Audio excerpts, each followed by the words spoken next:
couldn't really see. It really turned red on the paint. It's so dark. But if you look here, you can see the red on the ground after I wash it off, and you can kind of see the red as I was spraying it off. So what I'm going to do now, I'm going to clay the car and all the spots. I don't believe in claying the whole car because some of it is still a nice sleek spot. So what I'm doing here, I was just squeezing the microfiber, get some soap over it just for some lubrication. I run the clay bar back and forth in straight motion. You never want to put any circular motions in your car. Straight scratch I find easier to get out than a circular swirl when you're trying to buff it out.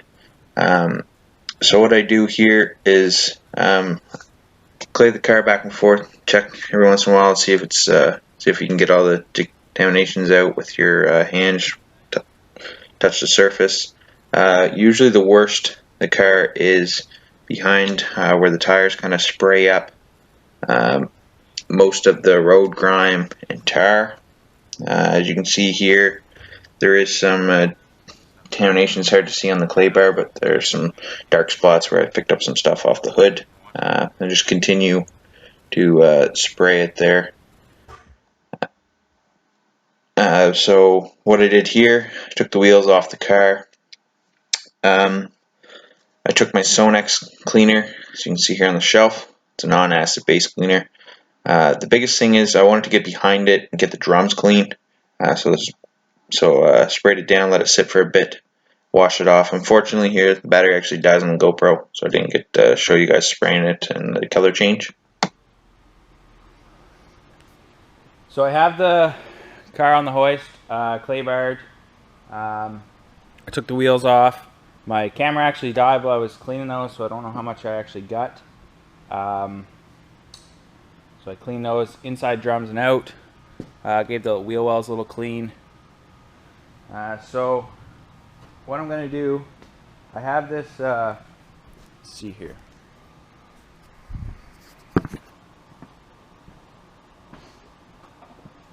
I bought this light from Mac Tools. It's for color match, but try it, see if I can pick out some swirls and some of the defects in the paint with it. And then what I'll do is take note of the real bad spots when I do my little walk around in the car. And the bad spots I'll hit with the Cut Max. And the rest of the car I'm just going to do a one-stage cut with the Perfect Finish. So I don't know if you'll be able to pick these up on the camera on video, but I can see with my eye anyways.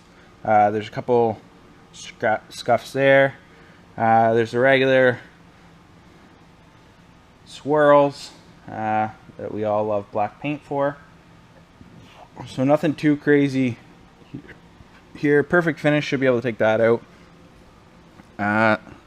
See a little bit here. Looks like probably had a rock in a mitt at some point. I know there's a really bad spot on the roof where the previous owner might have, looks like she set, or he set the groceries or something on the roof and it scuffed the paint on the roof. So that there I'll have to take the Cut Max.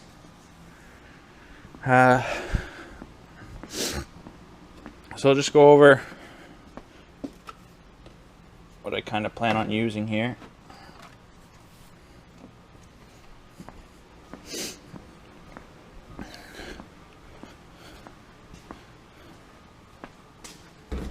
So Sonax Perfect Finish and then the Cut Max. I just have a small bottle of this because I don't plan on doing the whole car with it. And then this I actually used in the past. I haven't actually had to cut anything out, but I've used this in the past. Works really well. A good one stage. So I guess next step is we'll get polishing.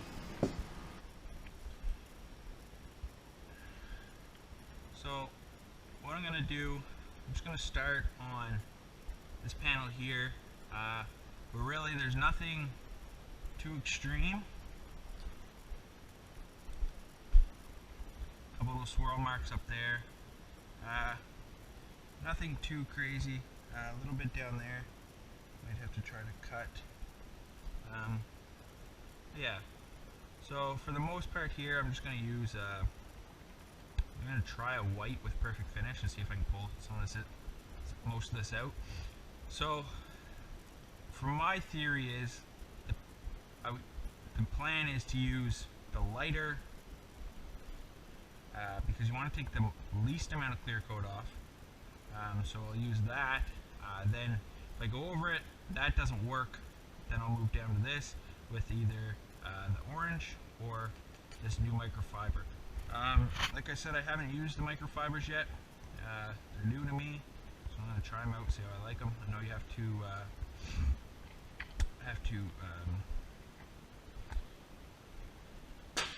prime them a little differently. Sorry, I lost words there. I have to prime them a little differently, yeah. So I'm going to get to work with just a white pad. Move it up here. I got some pad conditioner over here. This is just my drawer with all my pads and some of the microfibers. These microfibers here I don't actually use on the paint, just for the fact that they're kind of a cheaper microfiber, and I've had some issues in the past where you end up marring the paint. So give that a little.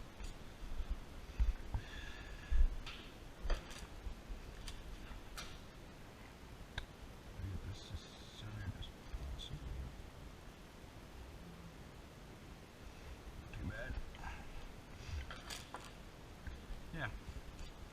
So give this a shake. For this here, all I do, I put about 6 drops.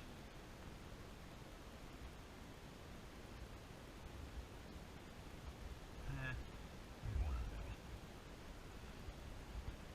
So this is primed differently than the microfiber that I'm going to use in the past, or going to use next. So I do throw the cord over the shoulder.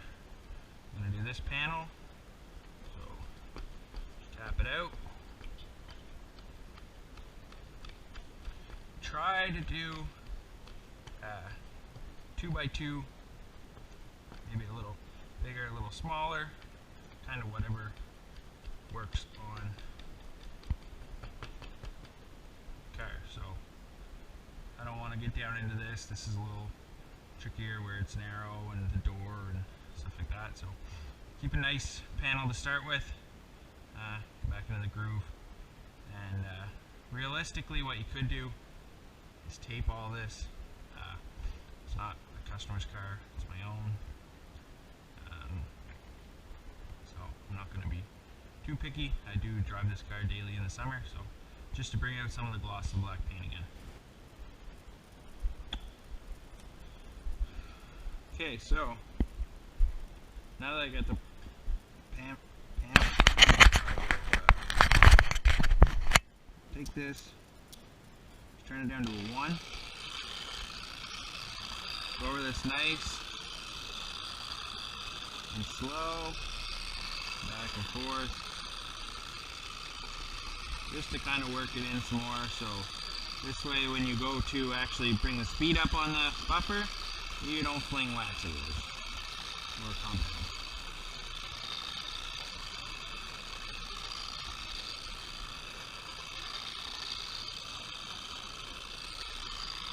There.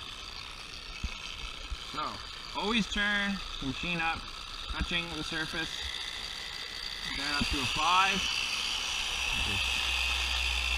And see, I put lines on the actual back of my pad there, or back of my foam pad. You can kind of tell how much pressure you're putting. See how it's really moving too fast? And a little bit, slowing it down.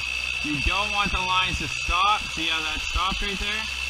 You don't want the lines to stop. You want to put nice even pressure.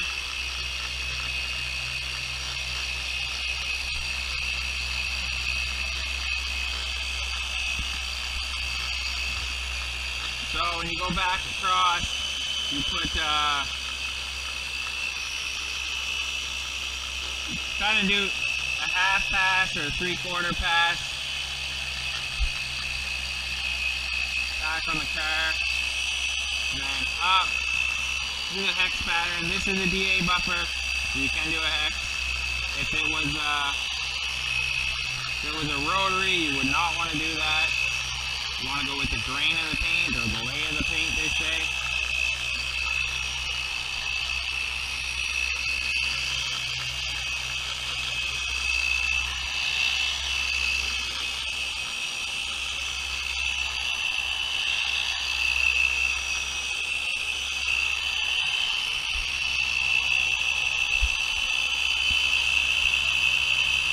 So I'm going to go up, move it up one more.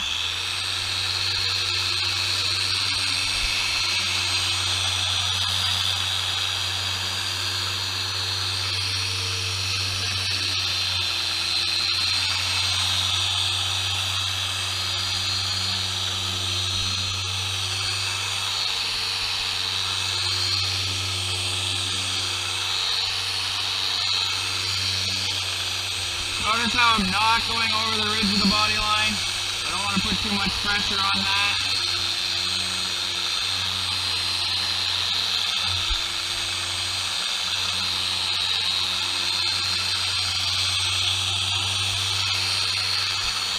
Then I'm going to slow it down to about a 4. Kind of help polish. Not so much cutting action.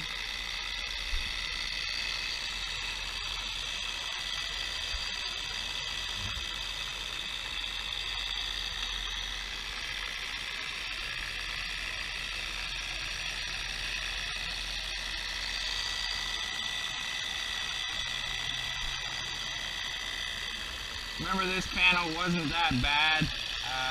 There's a little bit at the bottom, which I'm sure I'm going to have to take and actually cut. So this product that I'm actually using is a diminishing polish. So you can see how the haze kind of fading.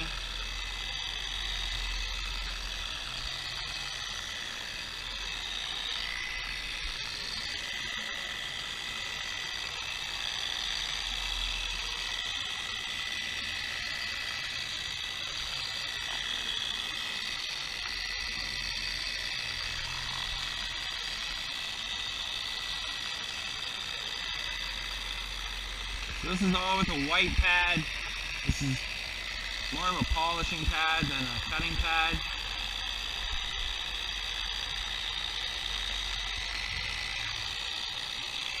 So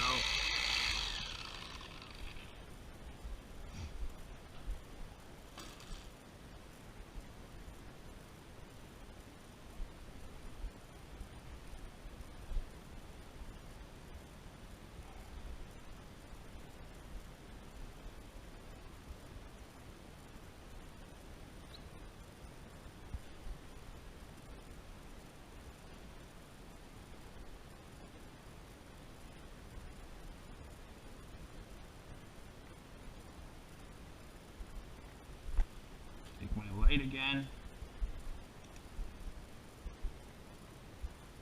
And the swirl marks are gone. A nice finish. You can see up there where the swirl marks still are. And down here.